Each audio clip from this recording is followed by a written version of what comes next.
National command and operation centre نے وفاق، صوبوں، آزاد کشمیر، گلگت بلتستان حکومت سمیت وزارت قومی صحت اور مذہبی امور کے نام مراسلہ جاری کر دیا۔ مراسلے میں کہا گیا ہے کہ وفاق اور صوبے عبادت گاہوں میں ایس او پیز پر عمل درآمد کے لیے اقدامات کریں۔ وزارت مذہبی امور مساجد میں ایس او پیز پر عمل درآمد یقینی بنائیں۔ این سی او سی کا کہنا ہے کہ علماء کرام مساجد میں ایس او پیز پر عمل درآمد کے لیے کردار ادا کریں اور وزارت مذہبی امور ویکسینیشن آگاہی کے لیے علماء کی خدمات حاصل کریں۔ مراسلے کے مطابق وزارت مذہبی امور علماء سے کورونا کے خلاف تعاون اور خطبہ نماز جمعہ مختصر رکھنے کی اپیل کریں، جبکہ علماء کورونا ایس او پیز پر عمل درآمد کے لیے عوامی شعور اجاگر کریں۔ این سی او سی نے وزارت مذہبی امور کو ہدایات کی کہ نماز جمعہ کے خطبات پر لاہ عمل تیار کریں اور علماء نماز جمعہ مذہبی اجتماعات میں ویکسینیشن کی اہمیت اجاگر کریں۔ مراسلے میں کہا گیا کہ عبادت گاہوں میں مکمل ویکسینیٹڈ افراد کو آنے کی اجازت دی جائے اور مساجد میں نمازیوں کے ماسک کے استعمال پر سختی سے عمل کرایا جائے۔ این سی او سی نے کہا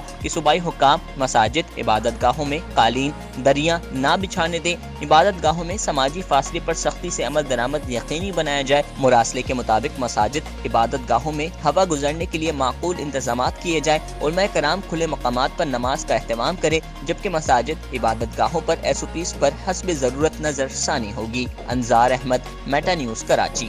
میٹا نیوز کی ویڈیوز دیکھنے کے لیے میٹا نیوز یوٹیوب چینل کو سبسکرائب کریں اور فیس بک پیج کو فالو کریں تاکہ آپ آنے والی ویڈیوز سے باخبر رہ سکیں۔